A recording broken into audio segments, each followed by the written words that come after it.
लक्ष्य का निर्धारण।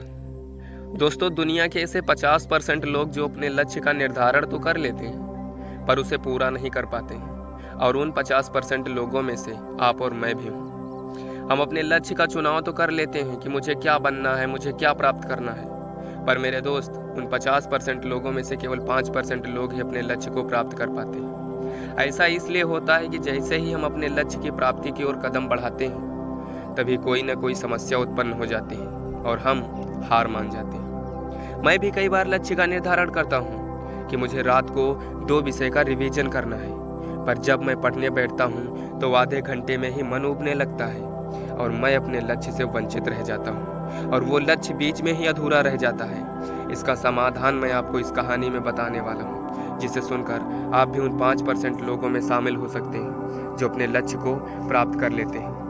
दोस्तों, ये जो कहानी मैं आप लोगों को सुनाने जा रहा हूँ, इसके हर वाक्य में गहरी शिक्षा छुपी हुई है, बहुत ही गहरी शिक्षा छुपी हुई है। एक बार की बात है, एक राजा था। एक बार की बात है, एक ऐसा राजा था जिसके कोई संतान नहीं थी, जो निसंतान था और समय के साथ वह बूढ़ा हो चुका था। उसे अपने राज्य के लिए एक उत्तराधिकारी की चिंता सताने लगी थी। योग्य उत्तराधिकारी की खोज के लिए राजा ने पूरे राज्य में ढिंढोरा पिटवाया और एक निश्चित दिन बताया कि इस दिन आप लोगों को शाम को मुझसे मिलने आना है, और जो भी मुझसे मिलने आएगा मैं उसको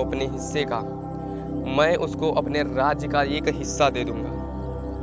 राजा के इस निर्णय से जो राज्य के प्रधानमंत्री जी थे वो बहुत गुस्सा हुए और रोष जताते हुए कहा कि महाराज, आपसे मिलने तो बहुत सारे लोग आएंगे और यदि सभी को उनका भाग देंगे तो राज्य के टुकड़े टुकड़े हो जाएंगे। ऐसा अव्यवहारिक काम ना करें। राजा ने प्रधानमंत्री को आश्वस्त करते हुए कहा, प्रधानमंत्री जी, आप चिंता ना करें, देखते रहें मैं क्या करता हूँ। निश्चित दिन जब सबको मिलना था, राजमहल के बगीचे में राजा ने एक विशाल मेले का आयोजन किया।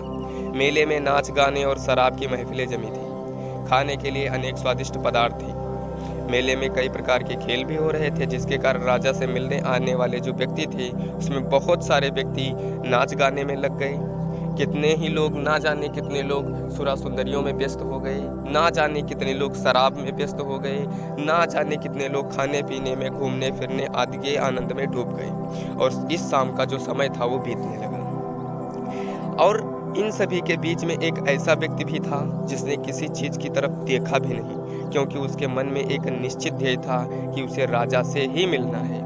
इसलिए वह बगीचा पार करके सीधे राजा के राजमहल के दरवाजे पर पहुंच गया, पर वहां खुली तलवार लेकर 2 चौकीदार खड़े थे। उन्होंने उसे रोकने का प्रयत्न किया, पर वह रुकने वाला कहाँ था। उनके रोकने को अनदेखा करके और चौकीदारों को धक्का मारकर वह दौड़कर राजमहल में चला गया, क्योंकि वह निश्चित समय पर राजा से मिलना चाहता था। अब जैसे ही वह अंदर पहुंचा, राजा उसे उसके सामने ही मिल गए और राजा ने कहा, मेरे राज्य में कोई ऐसा व्यक्ति तो मिला जो किसी प्रलोभन में फंसे बिना अपने ध्येय तक पहुंच सका। तुम्हें मैं आधा नहीं पूरा राजपाट दूंगा, तुम ही मेरे उत्तराधिकारी बनोगे। वह व्यक्ति बहुत खुश हुआ, क्योंकि वह जिस लक्ष्य से आया था उसका फल उसे मिल गया। वह बिना किसी रुकावट के चक्कर में आए अपने लक्ष्य को प्राप्त करने में सफल रहा। तो दोस्तों, हमको इस कहानी से ये शिक्षा मिलती है कि हमें भी उस व्यक्ति की तरह दृढ़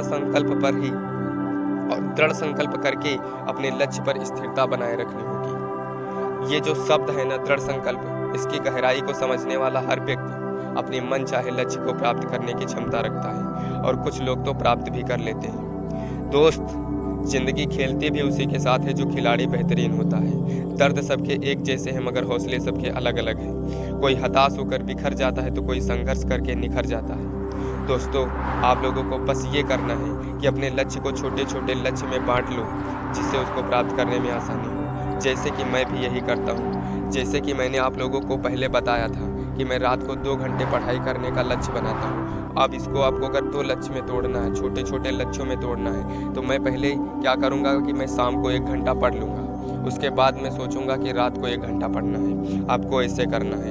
लक्ष्य को पूरा करने के बाद आपको उस पर टिक लगा देना है। जितना भी काम हुआ है उसे नोट कर लें, और 3 दिन आप ऐसा करके देखेंगे तो आपको स्वयं नजर आएगा कि सफलता आपको पहले से 2 गुनी सफलता के करीब आप जा रहे हैं। अपने सुझाव इस वीडियो के कमेंट में ज़रूर बताएं, ताकि मैं आप लोगों के लिए